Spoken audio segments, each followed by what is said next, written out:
नमस्कार सांग मैंने मु रश्मि आपण मान स्वागत करछि आम YouTube channel study guide Odia को। आज आम DC 1 रे यूनिट 10 MCQ करबा जोटा कि बहुत इंपोर्टेंट MCQ रहिबो। आपण माने क्लास 3 को फर्स्ट टू एंड पर्यंत देखंतु। आ जदि आपण मान को आम क्लास पसंद आछे ताले आम सब जोड़िबा पे आम चैनल को लाइक शेयर और सब्सक्राइब कर दियंतु। चलंतु आज क्लास टी हम स्टार्ट करबा। हमर फर्स्ट क्वेश्चन अछि in the context of development what does the term social refers to. विकास प्रसंग रे सामाजिक शब्द बोली आमे काहाकू कहिबा। ऑप्शन अछि फिजिकल ग्रोथ, ह्यूमन इंटरेक्शन ना कॉग्निटिव स्किल्स ना हेरिडिटी ट्रेड्स। आ गोटे कथा मु क्वेश्चन बुझेला बेले बोथ ओडिया इंग्लिश रे क्वेश्चन कहबी तो सेति पई कोनोसी मीडियम पिला व्यस्त होबार नाही। ठीक अछि मु ओडिया इंग्लिश रे ही कहि देबी। तो माने सामाजिक शब्द बोली आमे काहा कहबा। शारीरिक वृद्धि को कहबा ना मानविक पारस्परिक क्रिया कहबा ना ज्ञानात्मक दक्षता को कहबा ना हेरिडिटी ट्रेड्स को कहबा। देखंतु सामाजिक अर्थ माने आम सोसाइटी रे आमे जहाँ सहित आमे मिसिकी रहउचंदी तांका सह कथावार्ता वार्तालाप तांका सह इमोशनल बॉन्डिंग ए सब को बुझाए। तो शारीरिक वृद्धि केवल शारीरिक डेवलपमेंट को बुझाइला तो एटा हमर हबनी।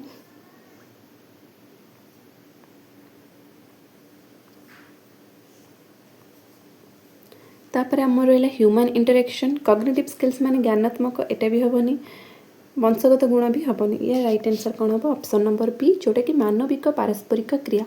मनुष्य मानक भितर पारस्परिक क्रिया वार्तालाप कथावार्ता कार्यकलाप यही सब को लेकिन आम समाज गठित यहीटा को ही आम सामाजिक शब्द बोली कहबा।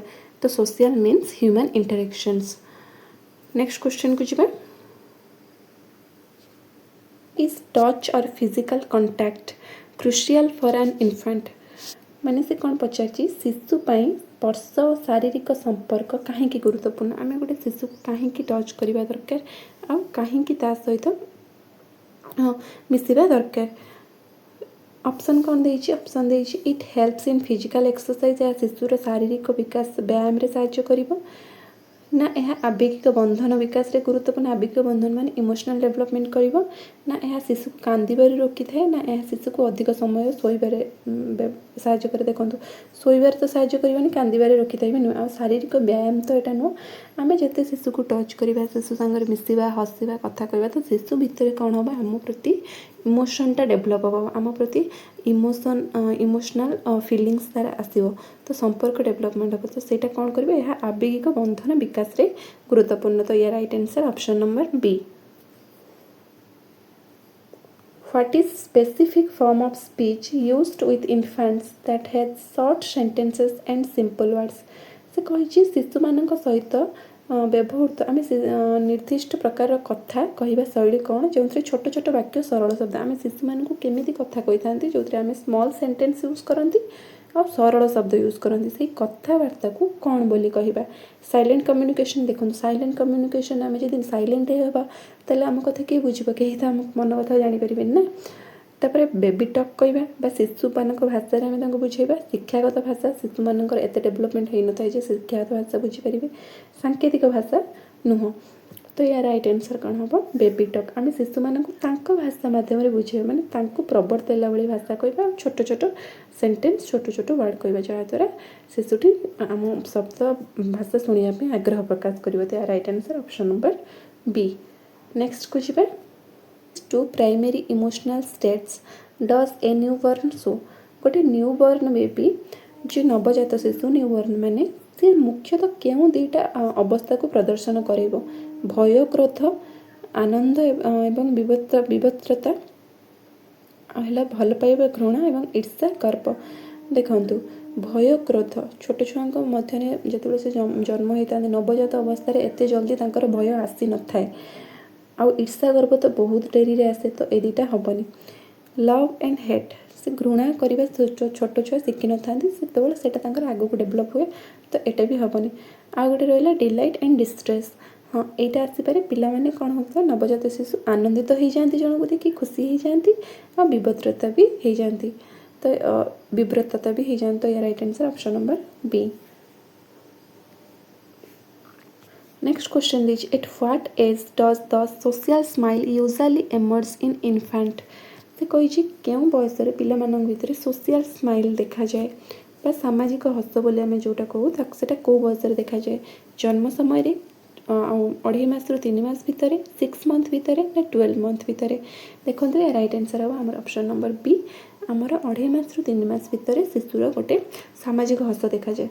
आपण मैंने कहे कि शिशु तो छोट बेलू हसी था जन्म पर हसे किंतु सामाजिक हस कौन सामाजिक हस माने से जनक सहित इमोशनल बॉन्ड होकि हसब जमती कि से जहाँ को चिन्ह थी से माँ हो कि भौणी हो कि अलग जन को क्या देखिले से कौन कर रेकग्नाइज करके से हसब जन को देखिकी से हसब तो सहीटा है तार सामाजिक हस जोटा कि तार इमोशनल डेवलपमेंट करता है। तो यहाँ केवे होता है 2.5 मंथ रु 3 मंथ भितर होता है 2.5 मास रु 3 मास भितर। तो right answer option number B. Why does an infant use crying as a means of communication? पिलाटी छोट बेले कांदी थाए पिलाटी केमिति कांदीबाकू तार जोगाजोगर माध्यम रूपे व्यवहार करे। टू अन्याय द केयर गिवर जत्नकारी को विरक्त कर कांदिकी ना साहाय्य और जत्न आकर्षण टू अट्राक्ट हेल्प आउ care to exercise there Bhokaal cord माने कांदिले तार स्वरतंत्र व्यायाम हम नहीं शारीरिक शक्ति देखापी कांदेनि कि जत्नकारी को से विरक्त करने नुहे पिलाटी कहीं कांदे से तार कौन से गोटे नीड फुलफिल करने चाहूँ से कौन चाहूँ से तार केयर गिवर हूँ मदर हूँ पाखर किसी हेल्प दरकार थी कि तार पिलाटी कौन कर दृष्टिटा निज आड़ आकर्षण करने चाहूँ से कांदुव से कहीं से कांदिले अन्य पाखक आसवे सागर कथा कहे तो सीटा ही भावे तो अन्य को अट्राक्ट करने से चाहिए बेसी। तो या right answer option number B.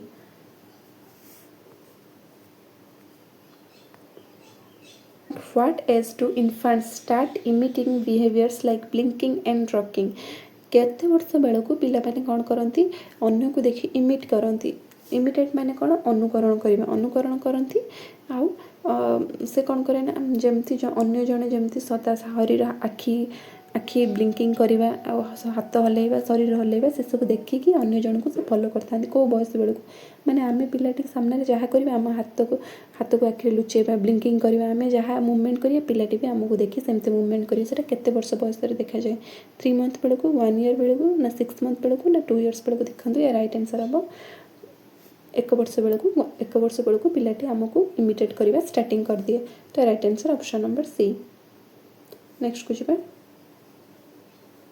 What is the emotional bond between the infant and the caregiver called?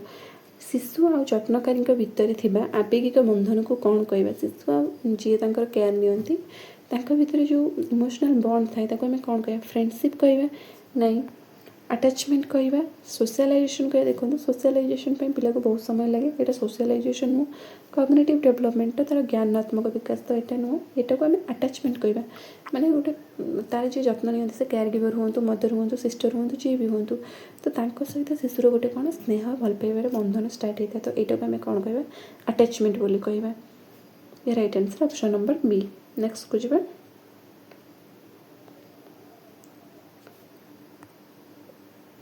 Next question देखिए when does stranger anxiety typically begin to show its start साधारणतः अजणा व्यक्ति प्रति भय केवे आरंभ हुए पिला मध्य गोटे अजणा व्यक्ति को देखीदे भय केतेबेले स्टार्ट हुए 2 मास बेलू 6 मास बेलू ना 18 मास बेलू ना 12 मास बेलू केतेबेले आसता है देखो गोटे अन्य जन को देखिए से डरे से केतेबेले आसता है तार अराउंड 6 मंथ बेलू आसता है पिलाटी आगुरी प्रथमे भितर भयटा डेभलप हो न था से जहाँ पाखक जीव जहाँ पाखक हेले से पलाई जी डाकिले से पाखक पलाए समस्त को देखिकी से हसे किंतु अराउंड 6 मास बेलू से कौन होता है ना से समस्त फेस को चिन्ह जाए से जानी जाए यहाँ मो माँ ये हूँ मो परिवार लोक से समस्त को चिन्ह जाए अजणा लोक को देखिले से टिके डरवा स्टार्ट करे तार स्टार्टिंग फ्रेज के हुए स्ट्रेंजर एंजाइटी 6 मास बेलू स्टार्टिंग हुए आटा पीक्रे केते बेलू पहुँचता है 12 मंथ बेलू मैंने 12 मंथ बेलू पूरा तार डर आसी जाए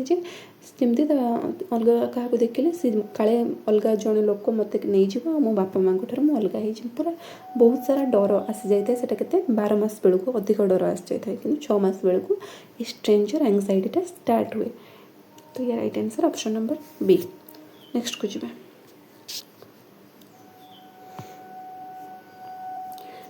नेक्स्ट क्वेश्चन दीजिए, at what age is separation anxiety at its peak. जो क्वेश्चन टा मुझे आसली पृथक होबार भय केते मास बेलू सर्वाधिक होता है, मैंने पिलाटी मन में भय आसी से काले परिवार लोक अलग हो माँ अलग हो किए नहीं जो भयटा से केत आसी पिलाटी एकुटिया रहा घरे पसंद करे पिलाटी को छाड़ी मदर अलग कौटिक जापारती तो सेटा केते मास बेलू आसी 12 ରୁ 18 मंथ बेलू पिलाटी से जानी जाए से चिन्ही जाए समस्त को। तो यार right answer option number C.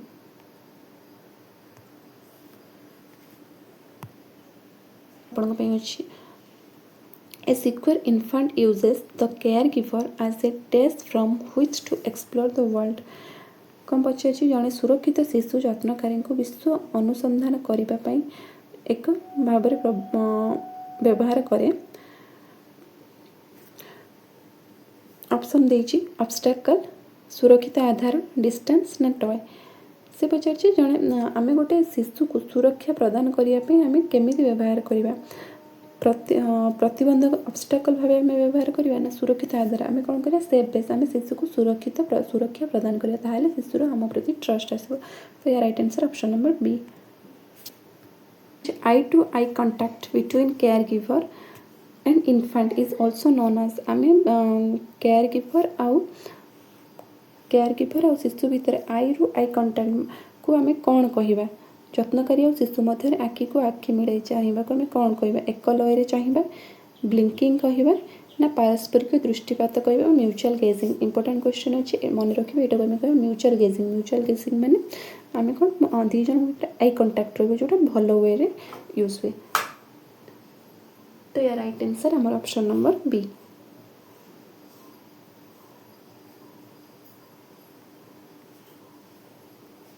Mother's form strong emotional bonds with infant. पिता माने शिशु मान सह दृढ़ आवेगिक बंधन गठन करें कि निहाती करेंगे कहीं नुह नो ओनली मदर्स नाइस एमती नुह कि केवल माँ मैंने सह इमोशनल डेवलपमेंट पिता मैंने भी करेंगे। Yes if they interact and care for the baby from birth. हाँ जदि पिता मैंने भी छुआ जन्मरू कथबार्ता करेंगे मिसबे ताहले सेमाने भी जत्न नहीं पारे। तो या right answer option number B.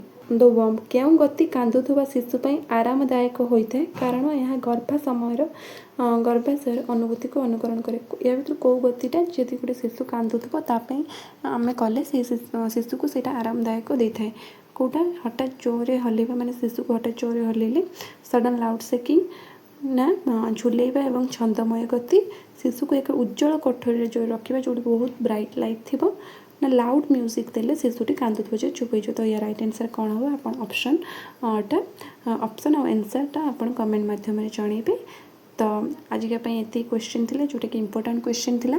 आपण मानक डीएससी एग्जाम बहुत पाखरे अच्छे, जदि आपण मैंने आम सह प्रिपेरेसन करने को चाहते भी पूरा फ्रीली आपण मैंने जब प्रिपेरेसन करने को चाहते ताले आम यूट्यूब चैनल आमको सब्सक्राइब कर दिंतु, लाइक कर दिंतु आउ जहाँ नोटिफिकेशन बेल ऑन कर दिंचु जहाँद्वारा आपको सब क्लास नोटिफिकेशन पहुँची आपण मैंने आराम से क्लास करेंगे आउ डीएससी एग्जाम में भल स्कोर भी करेंगे। तो आज के इतनी रही। जय जगन्नाथ, थैंक यू।